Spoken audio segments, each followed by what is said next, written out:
All right, guys, will you bring some chairs up? I've got some special guests. This is going to be a lot of fun.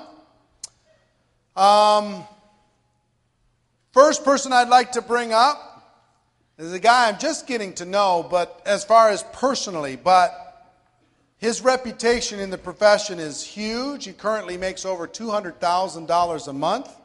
He is a powerful dude. Please welcome up from the back of the room, Mr. Kyle Passetti. Come on up, Kyle.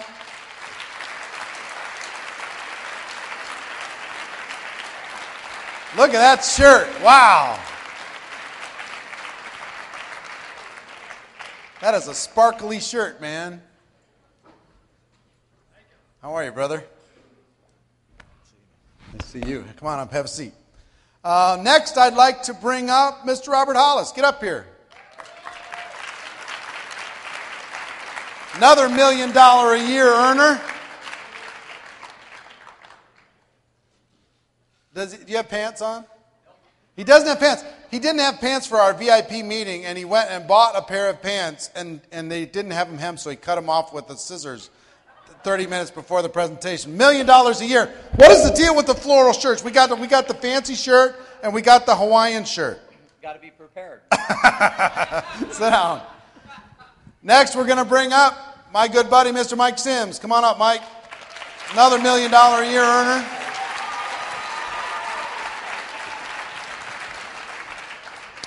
Next, we're going to bring up from Arizona, John and Tiffany Malott. Another $1 million a year earner.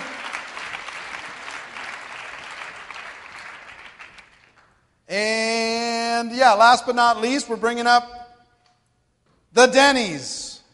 Come on, Denny's, get up here. You don't have to say nothing. You can just sit up here. Oh, she doesn't want to? Chicken. Come on up, Josh. All right. I've known most of you a long time. I've known you a little bit of time, but I've known of you for a long time. Let's start with you. Here's what I'm interested in with this group. I mean, literally, how many people would consider it a dream to make over $1 million a year in the network marketing profession? These people all qualify right now, this minute. And what I would like to know, there had to be a moment in time when you decided, you know what, I'm going to really treat this serious. I'm going to go pro. I'm going to just really go from being a poser to being a player. Tell everybody your story about how you got involved in the profession, Kyle, and also, was there that defining moment that made a shift for you where you went from kind of mediocre to exceptional? Yeah, my entry into the industry is not that fun to talk about. A stranger ran into me. I got it, listened to him, got involved. But where it gets really interesting is that defining moment. My first mentor, I was dabbling with it, playing with it. I was a young kid. I was 18 years old. How many of y'all know at 18 nobody listens to you? Right? And so I was a young kid. I was struggling, but my mentor said this. He said, if you'll just go do today what others won't, you'll have tomorrow what others can't. I said, really? And he says, yeah. And I bought into it with childlike faith. And I had a little bit of success right after that. And then he told me this. He said, you have got to have a reason, a why, something that just absolutely burns inside you. And I don't know where all y'all came from, but for me, I wasn't raised in wealth, and I wasn't raised in poverty, but I was raised in just getting by. And I knew I didn't want to be average and ordinary. And I wanted more than what I currently had, and I wanted to give my family options. And so that was my passion. And then he told me one other thing that's helped me for the last 24 years in the industry. He said, you have got to have an enemy. And here's where it gets interesting. And your enemy doesn't have to be another network marketing company. As a matter of fact, I encourage you not to be. Right. You have to have an enemy. You have to have something. It might be your naysay negative brother-in-law. But you've got to have something that creates passion, something that causes you to go do what you normally wouldn't do. Yeah. And I think as that began to take place, I realized this was real. I was going to do it. And I put the gas pedal down. That was, it's been 23 years ago when I actually got it. And I never let the gas pedal up since. So you talked about the enemy. It's interesting, this enemy concept. There's a great book called Selling the Dream by Guy Kawasaki. You ever read that book? Haven't read it, but I've heard about it. Yeah, he talks about how to build a cause. He was part of the initial marketing team for Apple way back, and they built a cause and a mission, and it was about defining the enemy, and whether you know you have a cause as if you have an enemy or if you don't. And their cause was against the old big machine and being the rebels and doing all that stuff. And how powerful that was in building community, building everything else. So 23 years ago, you decided to get serious. When did that turn into serious money for you? For me, it was pretty almost immediate because, when you're at that time when I got serious, I was 19. And at 19, it don't take much to turn you on, right? and so, and then by age 22, I had come to the realization that, I was going to live life as a millionaire. And so it happened pretty fast. Wow. But I put my gas pedal down. I think the key to it, and a lot of times when I talk with people, you can't build anything with a stop-start mentality. A lot of people get excited. A lot of you are here at this event today and you're getting great information. Don't leave here excited and start, and next week let somebody come along and wipe your vision out. Then you got to start over again. You've got to make a decision where you're going, put your gas pedal to the floor, and don't let up till you get there. And if it's 20 years, it's 20 years. Love it. Mr. Hollis, how about you? How did you first get involved in the profession, and what was that moment when you decided to go pro? Well, I had two of them. What happened to me is I did everything that I was told to do. I went to school. When was this? Okay, back when you growing up. I was told to go to, I wasn't smart enough, so I went to a trade school. And I was a mechanic. And so my whole life revolved around being the best mechanic I could be. And a van fell off a hoist and wiped out my knee. It hyperextended it, and I had a doctor in a white coat basically tell me that I couldn't be a mechanic anymore. Well, I was a single father, my son here, Robert Hollis Jr., and I just oh my God, what am I going to do? When was this? I was 26 years old. Okay. And I just wow, how am I going to provide for my son? I was just devastated. And when you do that whole thing where you blame everything but God, and then I got to the point where I even blamed him.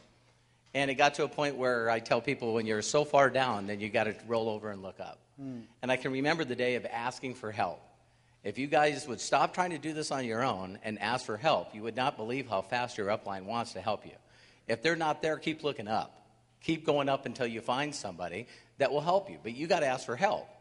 And I remember just being on my knees saying, God, man, give me an answer. And you got to be careful when you do that. And a guy called me up and said, everything wrong. And when you're in the right place at the right time, you just got to keep calling like Todd Falcone did. Mm-hmm. Because this guy said, hey, Bobby, because I was a mechanic, and not Robert. And he said, listen, he says, have you heard of Amway? And I said, no. And he says, well, it's nothing like that, and it's legal. And I said, I didn't even know what network marketing was. And I said, what are you talking about? And he said, listen, I met this guy. He makes $62,000 a month. I seen his checks, and he's looking for some people. And I said, I'll come pick you up. And I had a cast on my leg, and I went and seen a presentation, just like you seen Eric do.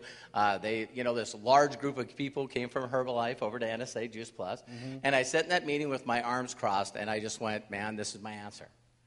And so I just put my head down and did everything that guy told me to do. Everything you guys are seeing on these boards, in this training, is exactly what I did. And so for me to just put my head down and do exactly what I was told to do, because I wanted to replace an income that I lost as an auto mechanic. Mm-hmm. It was like, you talk about the hungry situation. Yeah. It was like I did not want to do anything. And he challenged me. Even in that assignment stuff, he looked at me and he said, listen, I put 70 brand new people in front of a presentation in my first 30 days. Let's say you're half of me. I was like, I'm not half of anybody. Got to challenge some people. Yeah. And I said, man, and so I put 72 people in front of the room, and bingo, it's like he did all the work. My first 18 months in this industry, ladies and gentlemen, all I did is fill the seats. Get bodies. Excited, put people in front of people like Eric, and let them do what they do. And I got pushed in front of the room. You know what I mean? But the second aha moment that I think Eric's going to be surprised about is that mentor sort of had some difficulties legally. And all of a sudden, I'm out there. So I'm with this guy for 7 years. And I'm looking for another mentor. And Roger Penske was my first billionaire mentor. And when I got hurt, then of course I found Jim Rowan through audio tapes, and that let me into this industry. So I was preparing myself. And then after Bill Gould, my mentor, my next mentor, and he doesn't even know it, was Eric Worre. Really? Yeah. Way back? And, yeah. Now, I come from a different school where I felt like I couldn't get in front of this guy or even ask him for any help or anything until I proved myself. Oh, that's not true. But I'm telling people not to do that. Yeah. And so I followed him around. I always was the guy in the back, and I was listening, applying everything I was knowing. And as soon as I started getting momentum in that company, it got shut down. And you know which one it was. Yeah. And so, but I've been following you like crazy. And one of my epiphanies of just going, listen, if I can find myself another mentor. And so one of the other aha moments was one day that I'd be on stage with you. And I still don't feel like I deserve it. Something? Yeah. So, I got a little gift for you. What's this? Because I just believe in what you guys are doing. Blessed to be a blessing. Thank you very much, man. Yeah. So that's for the charity, and I appreciate you very much. Oh, unbelievable. $5,000 for the charity, guys. Thank you. Wow.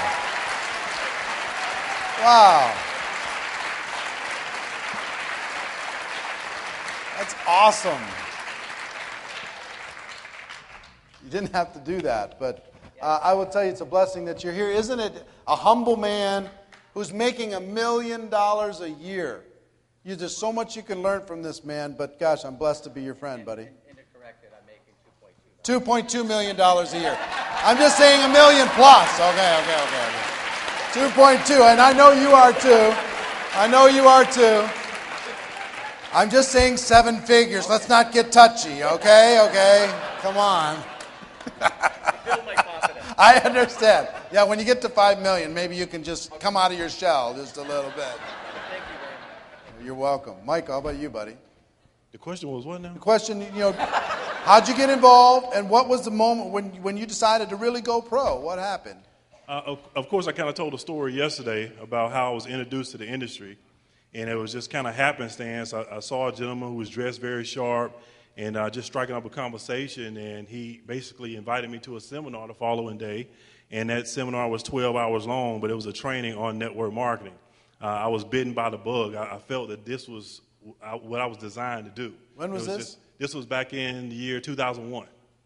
And I got excited about what I heard. I didn't join that company that he was involved with, and I'm glad I didn't because it ended up getting shut down. But I found another network marketing company to get involved with, and I went full-time into that opportunity day one. And it was one of the craziest decisions I've ever made in my life to do that. I jumped out or left a job with no parachute. And so it's either make it happen or go back to work or starve to death. And there was a turning point, and I didn't talk about this yesterday, but after that first month of being involved and realizing there was a home-based business, not homebound, and I had to get out and do something, when I was struggling and I started to see my bills piling up, I knew that I thought about going to get another job just to kind of support myself while I was building my business. And so Enterprise Rent-A-Car, they had an ad in the paper. They said, hey, we need young college graduates. And I said, hey, this sounds good. So I went to the interviewed well, and they invited me back to the second interview. That went well, too. Third interview, they never told me what the salary was going to be. But the third interview, they said, hey, we're ready to bring you on board. And they said, let's talk salary. I said, well, let's talk. And so they told me that my starting salary, actually they told me that I would be working 6 days a week, okay? Getting started off for the first 3 months, 6 days a week straight. And then they told me that my starting salary was going to be $30,000 a year, okay? And I'd already walked away from a job making $60,000. And so when he said that, he said, well, are you ready to get started? And I sat and I thought for a second, and I said, sir, no, he asked me another question. He said, are you ready to get started? I said, I'm not sure yet. And then he said, well, what do you see yourself with Enterprise in the next 5 years? And that was the straw that broke the camel's back. I told him, I said, listen, I'm going to be honest with you. I don't want to waste your time. I'm not going to allow you to waste mine. I said, unless I'm the CEO of enterprise, I won't be here. But this is exactly what I needed, or kind of a wake-up call that I needed to let me know that I need to go put more time into my business and figure it out, because I know people and have seen people earning $30,000 a month, and $30,000 a year is just not going to cut it. And I appreciate your time. So that was a kind of a wake-up call for me. And so, getting involved in the business, being introduced to you and following your trainings, and then, of course, understanding, too, something that you said was very powerful years ago. You said the most successful people in network marketing have a sponsor that doesn't do much for them. And that just kind of resonated with me, because I was looking for help, instead of understanding that I got into business for my reasons why, and I'd already gotten the help by being introduced to the opportunity. It's now up to me to figure out what I have to do to make it work. And so when you said that, I said, man, I'm just going to seek out the mentorship, the training, everything I need to be able to make it happen, because this is my opportunity, and my success or failure won't be dependent upon Eric Worre, won't be dependent upon my sponsor. It'll be dependent upon what I do and how serious I take the opportunity. So that's just, that was the wake-up call for me, is that interview at Enterprise. And it's just been an incredible ride ever since. And I just want everybody to understand, especially a lot of the younger people in the room, because a lot of you have come up to me and said, hey, you're in your 20s or whatever. I've grown up in network marketing. 22 years old when I got started, 35 years old now. And, I take a look at friends of mine who are not involved in this industry, and they're on job 5, 6, or 7. And they're just still spinning their wheels. And at first, years ago, they were wondering what the heck I was doing. Okay? I had people on my job that I walked away from years ago that said, and they promised me that I would be back. And now they're not even at that same place of employment anymore. If you stick to your goals and stay focused on it, you can accomplish anything you want to accomplish. And of course, one more point as well. I was just at homecoming back at Auburn, where I went to school. And there are a lot of people who follow me on Facebook, who've seen the things I do, who know about the homes that I have and other things as far as my lifestyle, what I'm able to do for my parents. And here's what they say. They say that you're doing it big. That's what they say. You're doing it big. You're doing big things. You're just an amazing person. And my reply to them is, no, I'm not. I'm doing exactly what I'm supposed to be doing. I'm going out to try to reach my fullest potential and maximize my opportunity. The question is, what are you doing? Because I don't think this is doing it big. I think this is doing what I'm supposed to be doing. Mm-hmm. If I have my health, my ability, and the right mentors, then what am I supposed to be doing? It's not big. I'm supposed to be able to do things for my parents because I have the ability to do it. I'm supposed to be earning a lot of money because I have the ability to do it. I'm supposed to be helping other people do the same thing. I have the ability to do it. The question is, are you living up to your full ability? And I encourage everybody to do so. Good for you, Mike. Ms. Beverly. Not Beverly anymore, gosh. Beverly Malatz. Tiffany and John and, well, all these guys go back a long ways. Tell us, you guys are married, but you were both in the business prior to becoming married. You got to know each other in the business. Talk about how you got introduced and then in your process of deciding to really go pro. Well, I'm Tiffany Beverly Malat. I was introduced to this profession in March of 2000, and I used to make jelly for a living. I literally worked 6-7 nights a week, 10-12 hours a night making jelly at the J.M. Smucker Company. And I hated what I was doing. I worked on third shift and was promised a day shift, and it never came. So I took a trip with my younger sister, and I met a gentleman by chance who had his own business, and I'm a business major. So anyone who has their own business, of course, I'm excited, I'm intrigued, I have questions, and this time was no different. And I asked him what he did, and he told me he would send me information. And I was so excited. I saw him again later, and I said, please don't forget me. Don't forget me. Please send me that information. And I was so excited when he said, oh, no problem, you'll get it. And my younger sister said, don't get excited. People promise stuff, and they never send it. And he actually sent it, and I grew up with a very low opinion of what I do for a living today.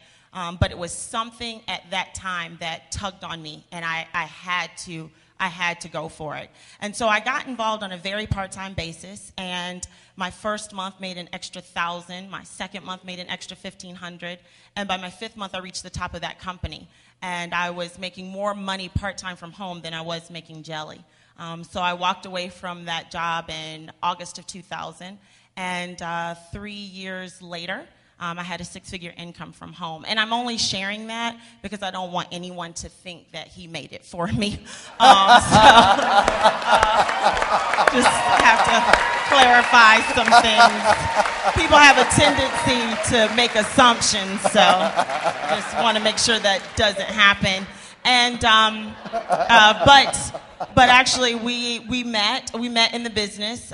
He was a speaker for me in my market in Memphis, Tennessee, and we became friends. And we actually we got married. And actually, when we got married, he was earning $250,000 a year. So I had my money and his money, and I was one of the happiest women around. So, but it was a great life for us. It was really great. My defining moments.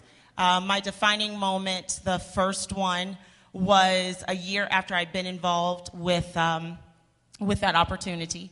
I made a personal decision that affected the way people saw me, especially people in my leadership.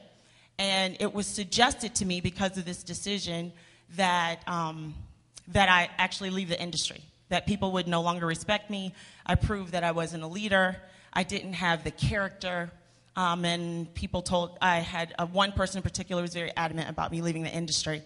And it was so difficult for me to go through. I was only in network marketing for a year, and it was so hard. I actually, as much as I loved what I was doing, I actually considered it.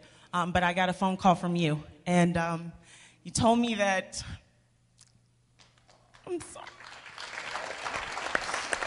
You told me that, don't believe what anyone else said, and that what you saw in me was greater than what they didn't see, and that one day I would definitely impact this industry. And it was that day that I told everyone to go to hell, and I've been doing my thing for a dozen years. My second defining moment was I made another personal decision about 18 months ago that a lot of people that I love and trusted didn't agree with.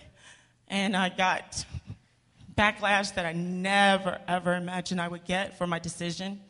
My best friend at the time told me that she felt sorry for my daughter, that I obviously didn't care about her to make a decision that would affect her life that way. And that was my second defining moment, that I would go into phase 2 of being a network marketing professional, that I would put my stamp on this industry, and everyone who doubted me would always not just remember my name, but the people that I helped as well.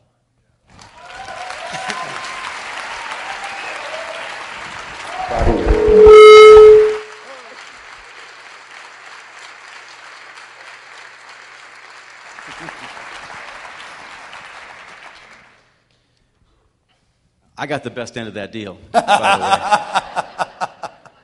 And I always say it that the best gift that I ever gave my children was Tiffany, by far. An amazing, strong woman of character and integrity and unshakable.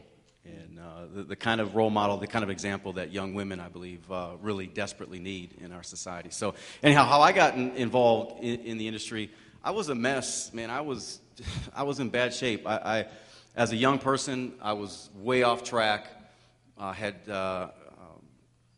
first felony at 15 years old. I spent a lot of time as a young person locked up. 17 years old, had a heart attack from smoking cocaine. Of course, I never finished high school. And it's interesting, though, because a lot of the things that happened that seemed so terrible at the time, now looking back at my age, I realize they were blessings. They really were the reason why I'm here today. But back then, I found myself in a drug rehabilitation program, and there was people in there, and you hear it all the time. People, there are people that saw more in me than I saw in myself, and they started to turn me on to information. I didn't know there was a world outside this little neighborhood that I grew up in, and they started to show me there was this much bigger world than this limited place that I called home. And they gave me books. That's where my first adventure into personal development happened, was in a drug rehabilitation facility. And I started to really search for that type of information for personal development. It led me to a seminar. And at that seminar on the back, there was a table that was set up, and there was a newspaper called Healthy, Wealthy, and Wise. And it turned out it was Eric's company, TPN. Wow. And inside that newspaper, there was a flyer, had a guy's name on it, and he said, how would you like to get this information pumped into your house or whatever? And I called, and long story longer, my first adventure into network marketing was in the People's Network. And I didn't do anything. I tried, I worked, but I was such a mess. I was so far behind. I had burned so many bridges. I had killed so many relationships that nobody wanted to hear from me. I was young. I'm rolling up in my two-tone Pontiac 2000, one-tone rust, one-tone dirt. People didn't think I was going to lead them to freedom. Matter of fact, I don't think any of you guys thought I was going to go very far. I couldn't speak back then without cuss words flying out. I tried to catch them. It was already too late. They were out. I looked a mess. I felt. It was bad. I remember that little group, the gang, the whole gang. Yes. The little gang members. Yeah. Milwaukee, Chicago. Latin kings and vice lords. Yeah. that were part of the group. Hey, we're going to make this thing happen. It's like, okay. Don't make them mad. It's just like. We thought TPN stood for the Party Network. And but that was where it began. It was really, TPN was the training ground. I just watched in awe everybody. I was the ugly duckling and all these swans and all this stuff. And everyone had these incredible stories and backgrounds. And so a lot of it was I was down on myself. I didn't think, how was I going to do it? People come from real estate. They had educations. And it was you guys that really said, look, none of that means anything. As a matter of fact, in TPN is where I discovered that maybe I had an advantage. And I believe it was you when you came to Milwaukee that said you could teach anybody business skills. You could teach anybody business skills, but you can't teach anybody street smarts. Right. And it really started a little bit at a time. I started to believe maybe I did have an advantage. And I ended up finding myself in the company that the merger, and I ended up in that company for 13 years. And it made around $4 million there. And for my first 6 months in the industry, didn't recruit anybody, made nothing happen. It wasn't until the merger happened I started to get a little momentum in TPN. My company was sold in 1998 to Prepaid Legal Services.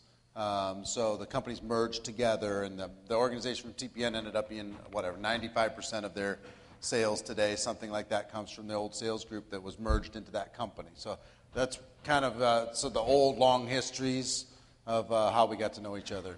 So anyway, just so you're not confused. So the two defining moments was, of course, I was a bum. I didn't want to be a bum anymore, and it was time to make changes. I had kids, and I had read, someone turned me on to a popular book. It said a good man leaves inheritance for his children's children. I couldn't take care of the one I had, couldn't take care of myself. I had some time to think, locked up in a small room, and it just replayed over and over in my head. And I made a decision in that room that I would turn my life around. I would never, I didn't touch a drug again after that. And then, so that was a big defining moment. I made a decision that it was going to happen one way or the other, or I would die trying. And then the other, we got to a point, we got a lot of accolades in that company, and did what I think only about 20 people ever did there. And things shifted, changed, and it just didn't feel like home for us anymore. And we made a very difficult decision that, of course, the backlash was crazy, unbelievable, incredible. Even before we announced where we were going or anything else, we were the traitors of the, anyhow. And so that was just like Tiffany. It was a day that we made a decision because they said all kinds of things. They called me a quitter. You know what? And I said, yes, I am a quitter. I quit doing drugs. I quit smoking. I quit hurting people. I quit lying. I quit making excuses. And I now I quit apologizing for who we are and what we've become. And the biggest thing, besides making the kind of money, it's crazy. Last week, we made $40,000 last week during Thanksgiving, which a lot of people were struggling in the industry during that week, and we had almost a $40,000 week. And I'm so blessed and so blown away by what's happened. But that's not the story. It's how many people, because they said, oh yeah, John and Tiffany will be successful, but watch what happens to their people. I mean, I don't know, 15 six-figure income earners in 16 months. Yeah. And so it's not our story, it's their story. It's the people that we've been able to attract and help, and you get the story. But thank you so much. Let me give, before I have Josh talk, I do want to say something. There's something that happens in our profession. I want to give you a little editorial. The company that they left is a fine company. It's an amazing company, and there's people in this room that are successful with that company, will continue to be successful, will go all the way to the top, $1 million and beyond. This was a personal decision that they made for themselves at a point in their careers that sometimes happen in this profession.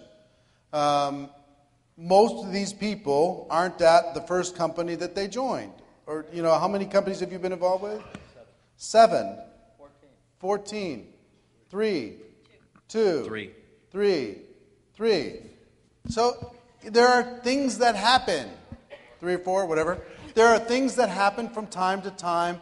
But as professionals, there's ebbs and flows in our profession, and there's situations that happen, and there's political things that happen, there's emotional things that happen, and those things are natural. It's just no different sometimes than the person who was a hero on the local sports team gets traded to another sports team, and now they're booed every day in the stadium that they come back to. You know what I mean?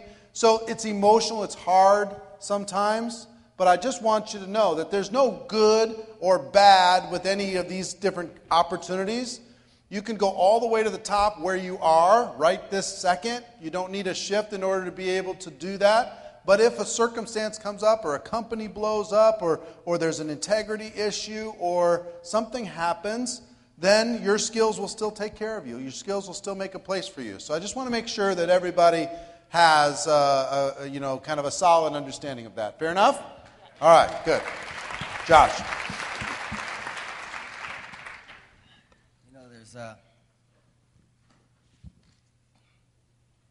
The first one, I was growing up, I just didn't do a lot of the right things. They say go to school, get good grades, and all that kind of thing. But I made a lot of mistakes in high school. One of them being that I didn't go. If you don't go, you don't graduate. So I was just on a bad path, and I was running fast, and I got caught up in drugs and gangs. And the thing that really stopped me was I answered an ad in a newspaper at 17 years old. I'm like, I got to go probably do something else. This is not going to work out well for me. And I got involved in the profession of network marketing. And it was for the first time in my life that I was opened up to the idea of books and tapes. I hadn't even read a book. I don't think I'd ever finished a book to that point. I could read. I just hadn't finished a book. And I was meeting these people who were successful, but they had this glow about them, like you all do. That's what I love about being in an environment like this, where there's this positive, amazing energy. And I just got caught up in it. I thought it was a job. I didn't even know it was network marketing. But when I saw it, I bought in. And I basically, for a year, quit everything I was doing. I showed up, and I showed up, and I showed up, and I was learning. And I was learning very quickly. However, I wasn't having any success there. So I got a little disillusioned and got in trouble. Long story short, I ended up getting arrested. And I saw all the people that were around me, and I'm like, I don't want to live this way. And I started reading like almost every book I possibly could, because even though I saw the profession, it was that introduction to it that got me to start seeking. Because now I have this time, and I started reading everything and listening to everything, and I read every spiritual book I could get my hands on, and I gave my life. When I read the Bible, I said, "This is my truth for me," and I vowed I was going to change my life. And I was in this machine shop. When I came home, I started working in this machine shop. I woke up at 4 o'clock in the morning, got in my truck by 4:15, punched that time clock by 6. I worked from 6 to 6. And I remember, I'll never forget this. I had been introduced to another company, and I was sweeping this floor in this machine shop. And I remember looking up at God going, is this it? This can't be it. This can't be it. I wasn't made for this. And I just felt that. I know you've all felt that. That's why you're here. And that was a defining moment. That I'm going to take this profession serious, and I'm going to learn it. And of course, it paid off. It was a lot of work. It's amazing because Eric was one of my first mentors. Just listening to him and it's all this training. I'm just going, man, this is amazing stuff. And after years of practice, I'm looking at it going, man, it's almost second nature now. Mm-hmm. It's so second nature. And I remember being brand new on it, looking like people were wizards. Like people on stage were like magicians. Like Gandalf's up there looking at them like, dude. It was the coolest thing in the world. But over time, over practice, study, practice, teach, it starts to incorporate every cell of your body. And, the other defining moment was I couldn't, there was just, for me, I just felt like I couldn't lead people to victory. I was making a tremendous amount of money. And for me, for whatever reason, I lost belief. And I couldn't do something I didn't believe in for me. And I decided to make a decision to go and to leave and do something different with my life in the profession. And things were just not working out. I left, and I think for whatever reason that company thought I was a threat, and so they shut my income off. And that was crazy, because after a decade, I didn't expect that. There's all sorts of things happening. I said, okay, that's okay. I'll just get it right back. I'll go. And I started getting disillusioned. And the next defining moment is when I met with Eric, and I'm like, dude, teach me, man. Like, what's going on? Because I understood how to build a distribution network, but I didn't understand the profession. I didn't understand it. I didn't know why. And Eric really helped me with love and with compassion. And I found out, we're ambassadors to this profession, ladies and gentlemen. So, when I remember when people come in and out of an organization, you love them in, love them out. Just love them. If we say we're going to bring someone into this profession and we get into their mind space and we find out what they want, we truly do. We find out what moves them, and we say, hey, yeah, I'm going to help you. You got to mean it. Not just, if I earn an override off you, then I mean it. That's not okay. And I realized it's just like, you got to love these people no matter what.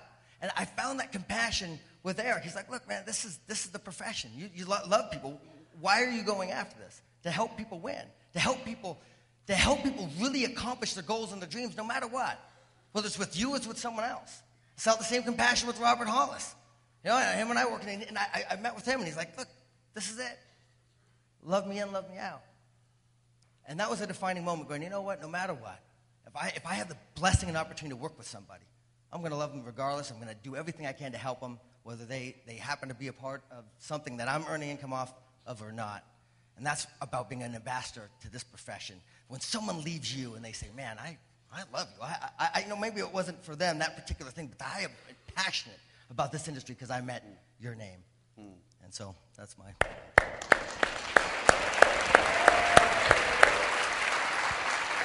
All right. Well, I got to give you, I do have to make a clarification. It's not a requirement for you to be arrested in order to earn $1 million a year in network marketing. It does encourage defining moments, but you don't have to.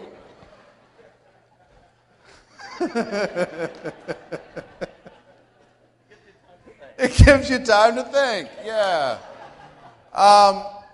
When I look at this group, and I've had the privilege of interviewing and knowing dozens and dozens and dozens and dozens, and probably 100 people who've earned $1 million or better in a year in network marketing. And that's an astronomical number, folks. And it's an astronomical number. 6 figures is a great income. Multiple 6 figures is a great income. You can have a good life. You could do all that other kind of stuff.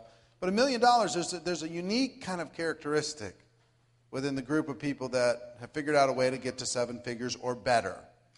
And I will tell you what I know about this group, and then I'm going to ask each of you what you think are the characteristics of the high earners that you've known and had the privilege maybe to work with, watch, be mentored by, what are the characteristics of a high-income earner, and what makes you and them different from someone who struggles at sub-six figures? You know, what's the difference between those higher people and I'll give you a couple that I know about all of you. Every one of these people are a student of network marketing. From day one, they were a student. These are this is some of the best in the class, not in pre-existing talent and skill, not in influence and power, but in being a student. You know, when Mike was up yesterday, everybody was saying, dang, Mike is tearing it up. Let me tell you something about Mike. From day one, he was an exemplary student. He went to work. If you said, okay, this is what needs to happen, he said, I got it. He'll call for a correction here or there, but he was nailing it. So a student is one hard thing. Second was they had passion. They had passion, different kinds of passion, but you could feel it. If you got close to them, you could just feel the passion in them, the fun in them, the excitement, the energy. That's the second. Third is they worked their face off. They worked their butts off. And in comparison to what other people might think, their work is their fun because it's passion. They have balance. They have lots of different things going on. But work isn't work to them. It's not like going sweeping that floor. Their work is pouring themselves into another human being and that other human being growing bigger and stronger. And how can that get tiring? You know what I mean? So they work hard. I mean, hard work will take you a long way in this profession. But passion, hard work, and being a real student of the profession. Why don't you guys comment on that and any other attributes or just anything that might come to your mind of the high-income earners that you've observed or seen in the profession? Well, I think, all of them that I've been around have all been very driven. And what's really interesting, they're driven in two ways. One, they're driven by something monetary for themselves or maybe even materialistic. And then secondly, they're very driven by people, meaning they want to sow into people's lives. You can actually see the emotion in their eyes when someone hits a home run in the industry. They get excited. I mean, they get emotional about it. And when you see that, it's kind of like, I always tell people that's their high. That's their drug of choice, is to go out and help someone change their life. And so that's a big one. And I heard you say work hard. I don't know a top income earner that doesn't work hard. Right. Okay? You have to work hard. But here's something else you'll notice about all the top earners is they work hard smart. There's a difference between working hard smart and hard dumb, right? Working hard smart means you work extremely hard, but every step you make, every move you make was made with purpose. For example, most of your top earners will never do a call of any type without someone else on the call that they're training while they're doing that call. They won't go do a presentation of any type without having someone with them that they're training while doing that presentation. You're looking to duplicate yourself into people constantly. Another thing I'll tell you about the top earners is they never make a move that's unduplicatable. Very interesting. They're very methodical, very thoughtful. They don't try to be creative and test things. They literally make sure everything they say, everything they do, every move they make is something that the average person can do.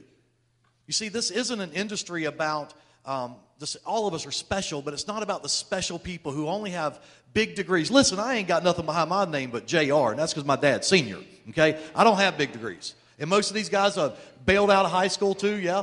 And so you don't have to be brilliant to do this. And most of the people that come into this industry are not big, educated, and got a degree in marketing and all this. They're normal people. And so we've got to make sure what we're doing, normal people can actually go do. Make sense? Now, one other question. Pass the mic, but if you think about this, I want to ask the rest of you. Answer that same question, but also, is there anything about the top earners that would surprise this audience? That, it's just kind of you're aware of, but it would surprise them. It wouldn't be one of the usual motivational, 3 or 4 things. Just think about that. But go ahead. The one thing that I realize is again, monetary gain. I was so broke I couldn't pay attention. And it was just, I just needed to make sure that I needed to make money. And so it was very obvious to me that I thought it was cool that I could put everyone I knew in front of people like you, and you would do everything for me. I just thought it was hilarious that other people didn't get this. And so what made my group grow faster, of course, as soon as you produce a DVD, I can guarantee I was one of the people that bought the most of them. You know what I mean? I just knew that I could say as little as possible to many people as I could and get them in front of an effective presentation. And when I seen people, and you, every one of you have leaders that have effective presentations, I would suggest that I did exactly what Eric did. You know what I mean? I took videotapes and put them in the 7-step process of the presentation. And I had every one of them keyed. And when I could do the intro, I let my mentor do the rest. And then the intro, and then the industry, the profession, and then I let my mentor do the rest. And I constantly just did that, and it was duplicatable. Everybody goes, geez, the guy can press a play on a VCR. I can do this, you know what I mean? And everybody else wants to be that. And what really changed for me is all of a sudden my mentor challenged me, which is a great story, and I wanted to be on this Knights of the Round Table. He had these 5 special children that he had. And I needed to break into this cult, you know, and needed praise and recognition, and which is a great phrase, you know. Sometimes people work harder for praise and recognition than a check. Yeah. Make sure you reward your people. Yeah. Make sure you tell them they're doing a good job. And so he challenged me. He said, pick a city that we're not in, and go there and build somebody a check. I was like, what? That was one of those things that I knew he said the whole entire time, GTR, get somebody else results. And I thought, all right, so you want me to get somebody else a pin position. I'll go do it. And I ran an ad in the Detroit Press, and this girl came in, and one of the keys is people that won't close people. And I just figured out this thing that I tell people, they said, well, she said, I don't have any money. And I said, what if I could show you this business works without you investing a dime? And I said, all I need is you have assets, and that's people. Did I share with you a great presentation? She says, I see it. Do you think that others would? Yeah. And I don't wait for people to call their people. I call their top 5 people, me. I'm doing it. I'm getting them a check.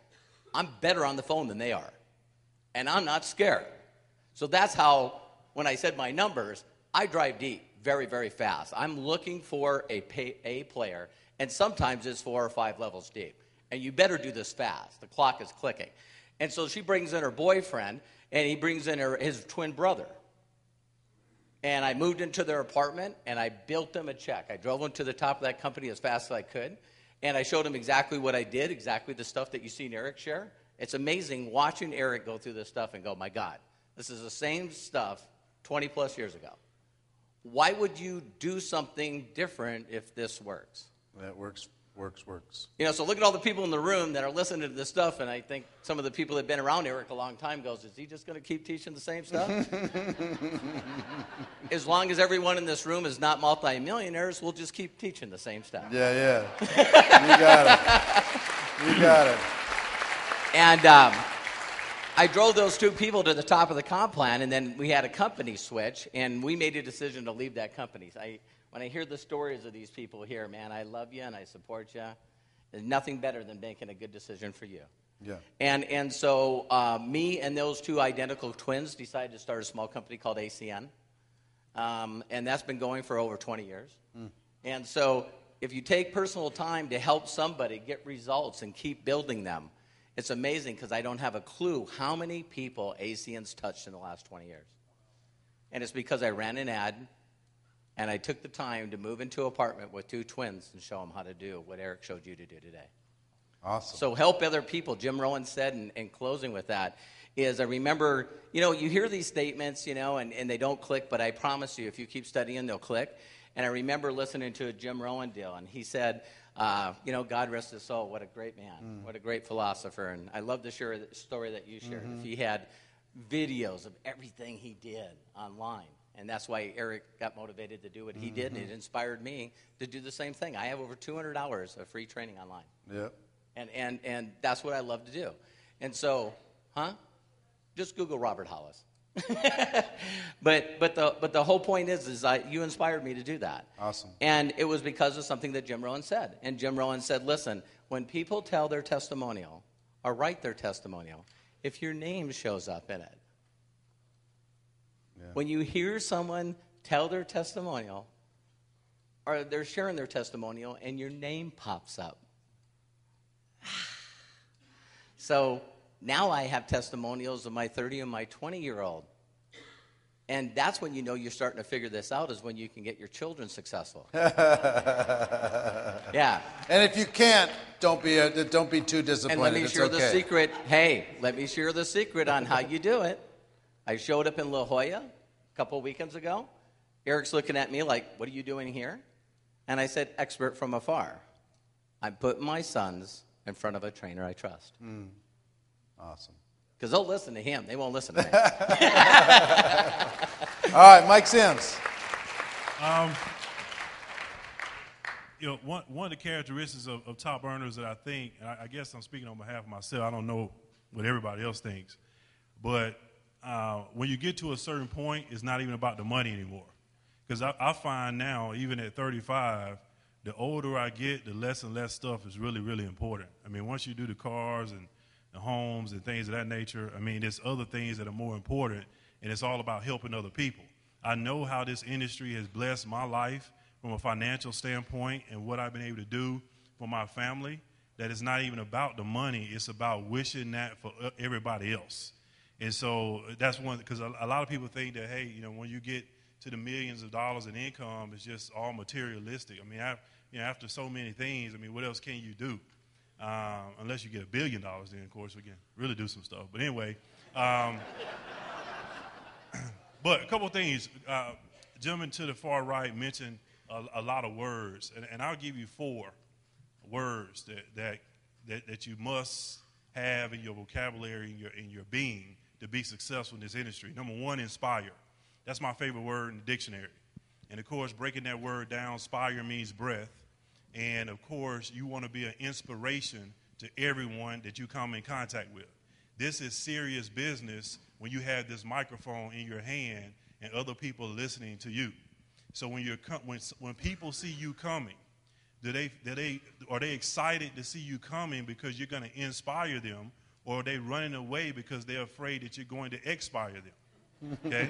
Expire is to take breath out, kill them. Okay? And so even with your prospects, people want to join people who they are inspired by. And so you must be an inspiration to other people if you want to be a great leader in this industry, if you want to be a great leader in anything.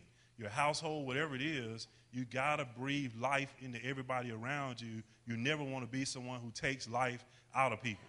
Once you do that, people will follow you to the ends of the earth. It don't matter what the product is. It matters, but it doesn't matter that much. People will follow you, and you'll go out and be able to build a big business if you learn how to inspire people. 3 other words. Passion. That was mentioned already. Passion is so important because passion is what people see based upon your activity, and you don't even have to say anything, and people know that you're passionate about it. It's how you say things, and people can feel you're passionate about it. Anybody can get up here and say anything. When I sit next to Robert Hollis, it makes me want to just pick up the phone and call him when I leave here this weekend and make sure he's one of the people in my 5, because I know he's passionate. So the passion is something that you got to have. Matter of fact, that word broken down means pass it on. You're passing on everything that's in you into somebody else. So passion is very, very important. Next is enthusiasm. We're all excited about what we do every single day. You got to be enthusiastic about it. You can't expect other people to get excited if you're not excited. If you're not enthusiastic, people around you won't be enthusiastic. If you don't wake up every day with your blood boiling, excited about what's going to happen for that day, the ups or the downs, people will not join your business, and people won't believe in you. Even people in your organization, they will stop believing in your ability to lead them if you don't stay enthusiastic, no matter what happens. Company has an issue, the company will fix the issue.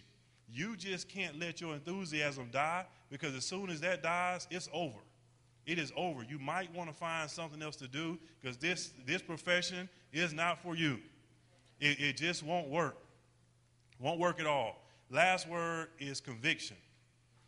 We know without a doubt that we were going to be successful when we signed the dotted line.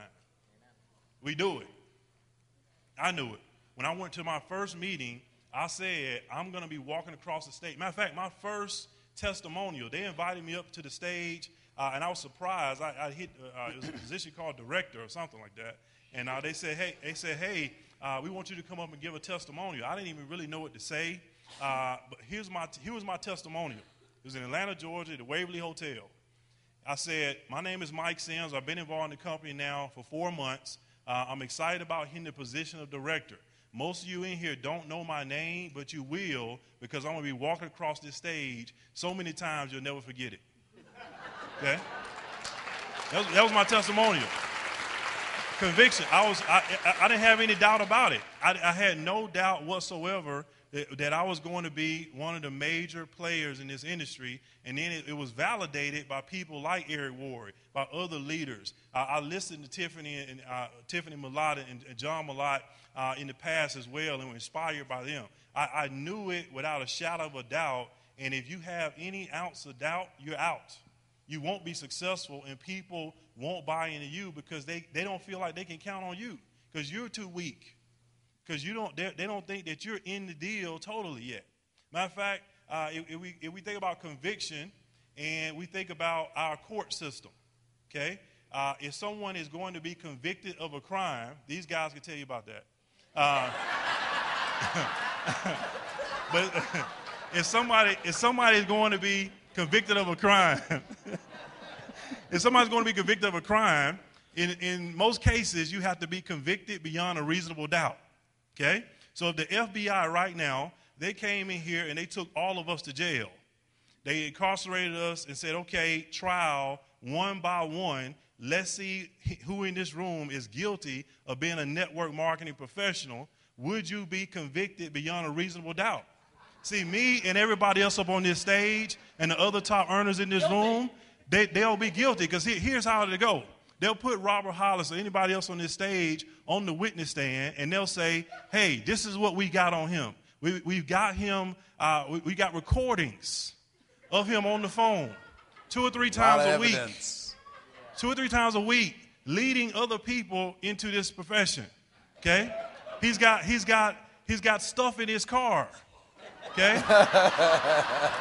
We found evidence on him, on his person, that he is a member of this profession.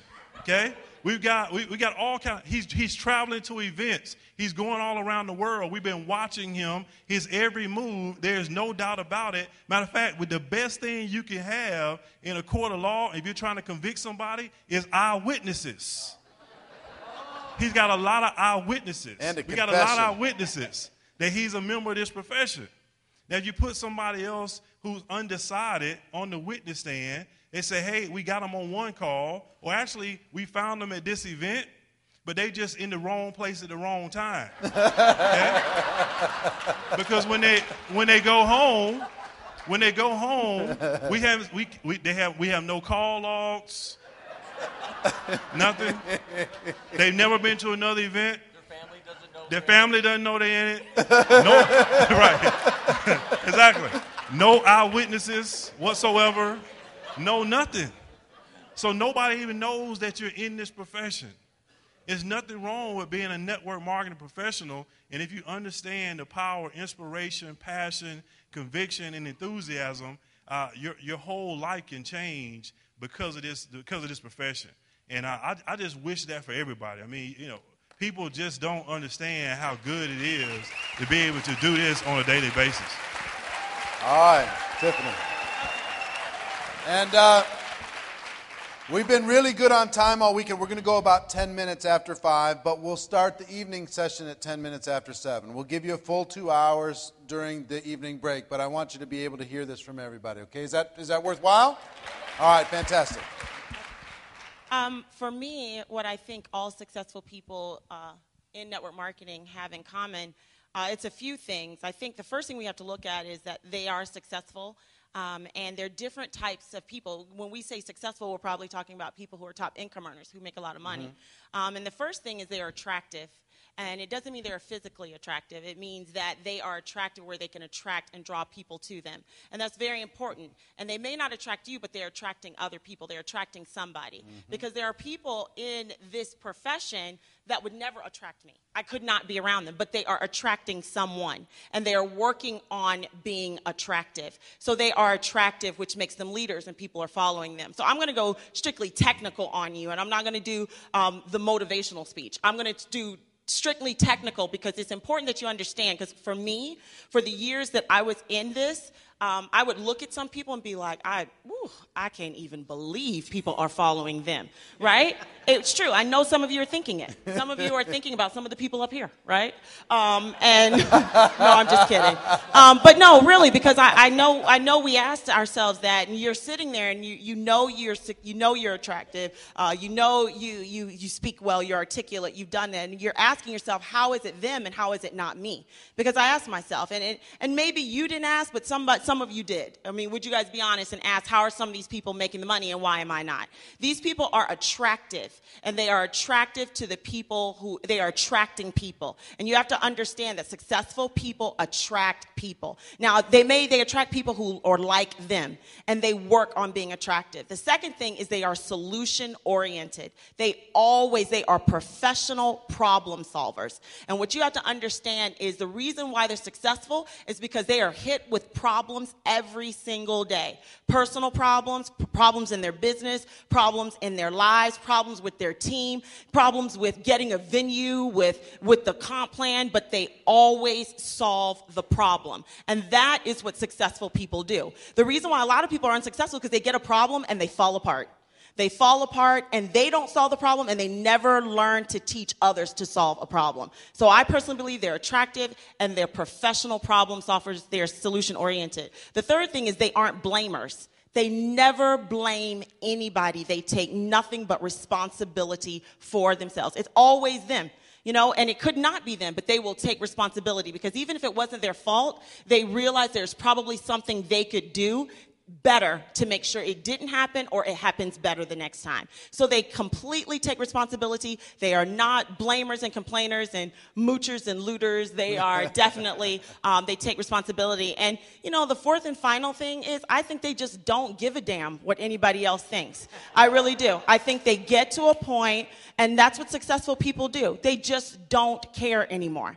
And I think I know that's what helps them become successful. Because when you're constantly worrying about what someone thinks about you, what they're saying about you, what they say, what they feel about you, or what you're doing, you cannot be successful when you're worrying about somebody else. And successful people in this industry, because we all up here, we look different, we all are different. I promise you, they're making jokes about Josh and John having criminal backgrounds. I promise you, they do not care what y'all think about their criminal background. Do you understand what I'm saying? They could care less. And they stopped caring before they were making 7 figures a year. Do you understand what I'm saying? So they don't care. So for me, if I was just going to just give you some bullets and what you want to work on, they are attractive. I always say that you must become more attractive so people become attracted. You must become attractive so people are attracted to you. So many people just think it's the product or the comp plan, and you said it earlier today, people aren't joining our company, they're joining us.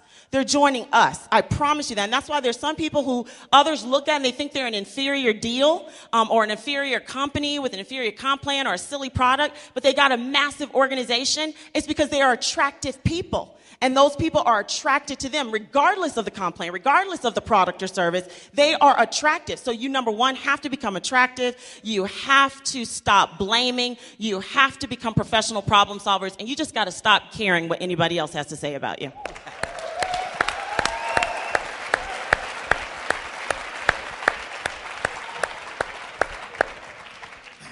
She's the brains and the beauty behind the Malat organization. Everything they said, of course, it is.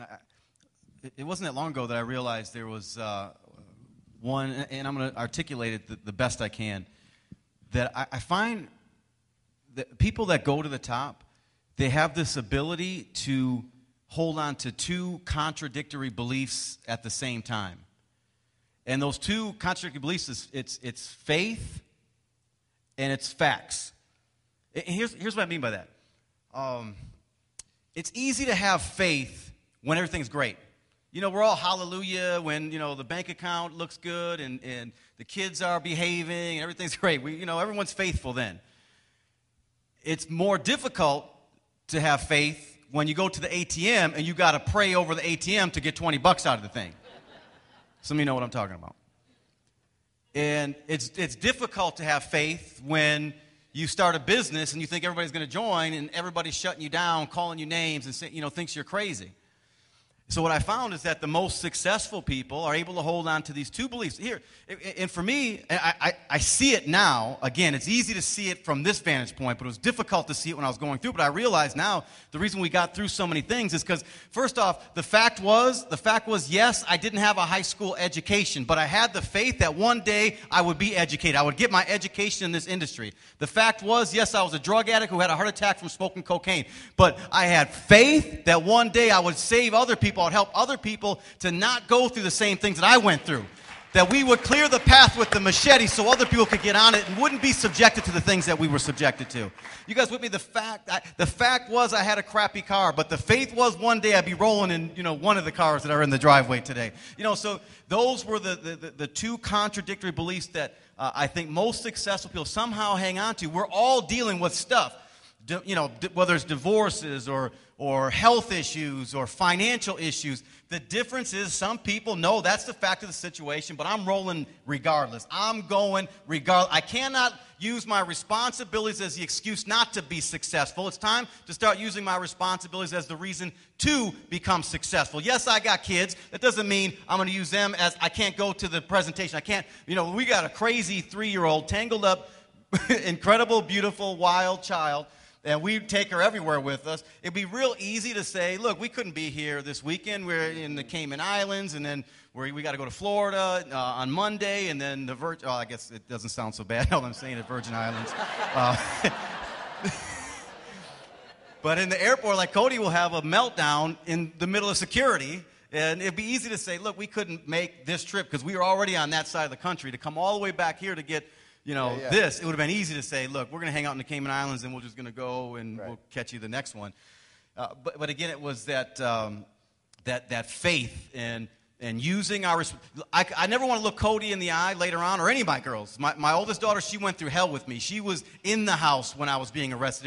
It was her face crying that was replaying over and over in my mind when I was locked up in this little room. She was the one who drove me. She went through hell as I was coming up and trying to find my way. And all the I got 4 daughters. Yes, pray for me. My punishment for being a rotten teenage boy. But now, now I can look them in the eye and I can say, look, they know that the sacrifices, they know that the things we're doing, these were the facts. This was the neighborhood we grew up in. I didn't know much different. This was the circumstances, but I kept looking outside of my circumstances. I kept looking for mentors. I kept looking for the right people. I kept getting in trainings like this. I stopped making excuses, started taking responsibility. I knew the facts were the facts, but I had the faith that I could change those facts over time. Thank you, guys.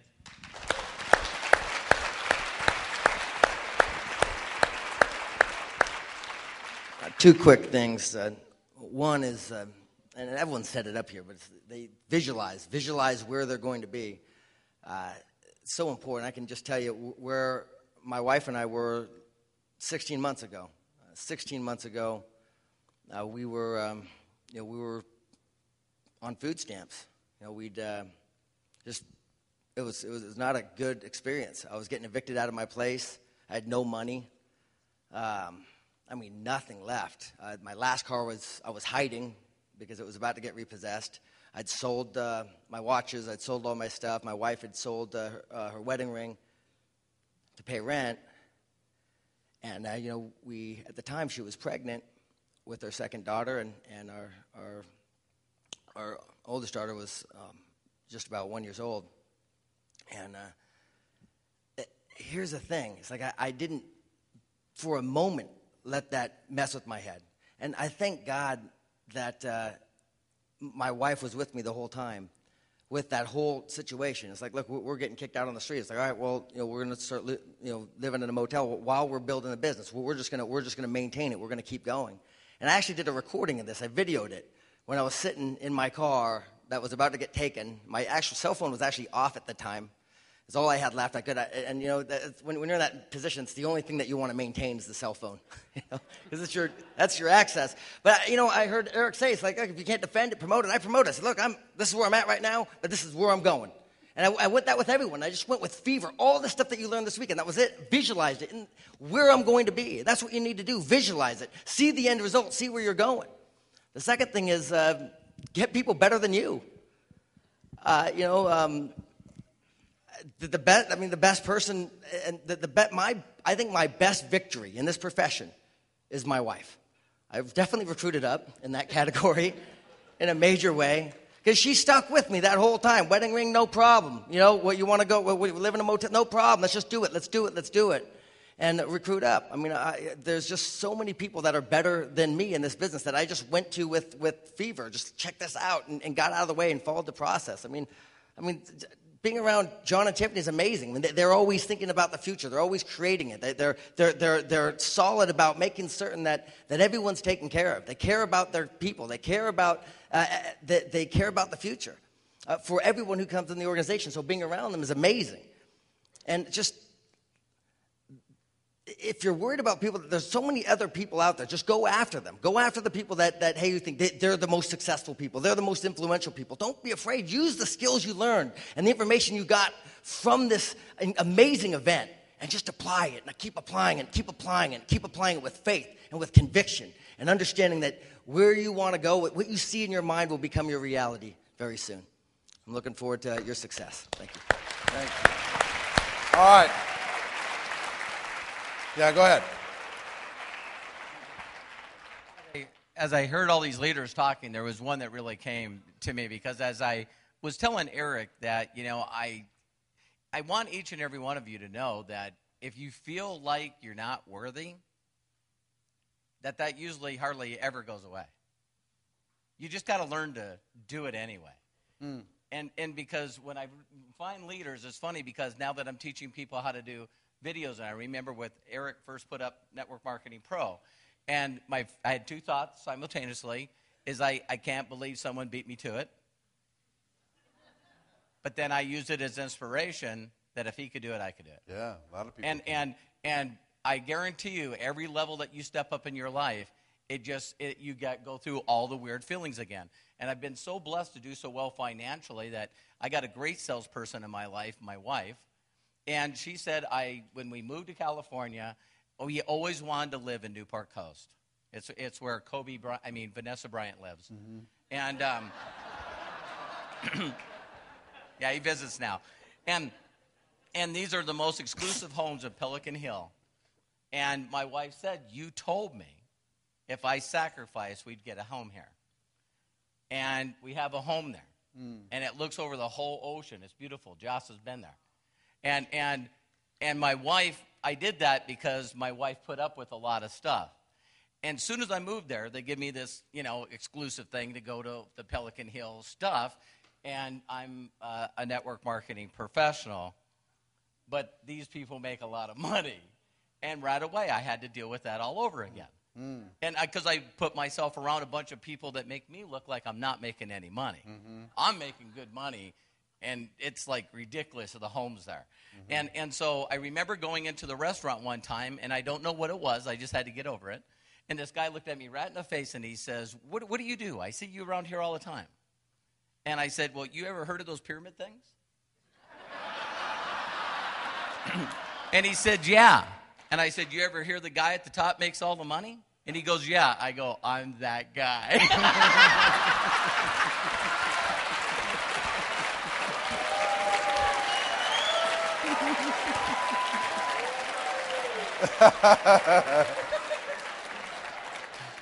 Let me tell you something. You can use that. As you grow in this profession, one of my greatest joys is high-level friends in other companies. Peers, colleagues, friends, people that we can have conversations that you can't necessarily have with your downline or your upline. We can talk about some real stuff. We can mastermind together. These are long-term. I mean, we're getting to know each other, and I promise you we're going to be long-term friends. But, I mean, we've been together a long time. Some of the people in the room, we've been together a long time. That's joy for me. Some people are so shallow-minded that if they're not in your downline or your upline, they're not a friend. We're in a profession that if we lock arms together, we're unstoppable. We're just unbelievable. So anyway, give these guys a big round of applause, would you? Thanks a lot, guys. Appreciate it, man. Thank you.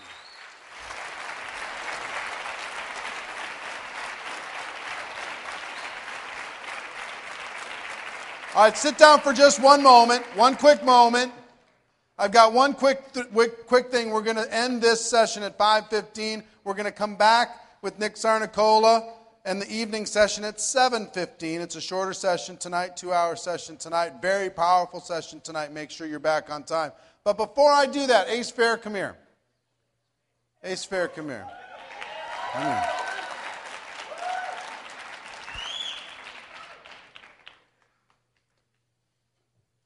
I'm about to give Ace a gift.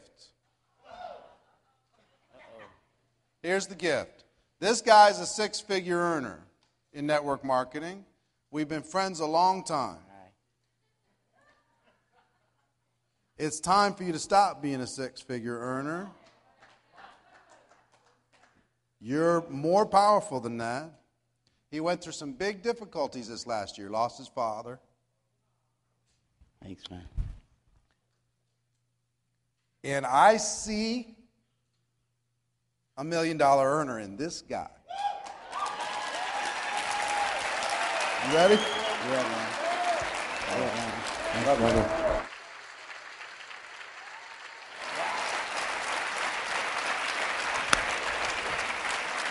All right. I'll see you at 7:15. Love you all very much. Enjoy your break.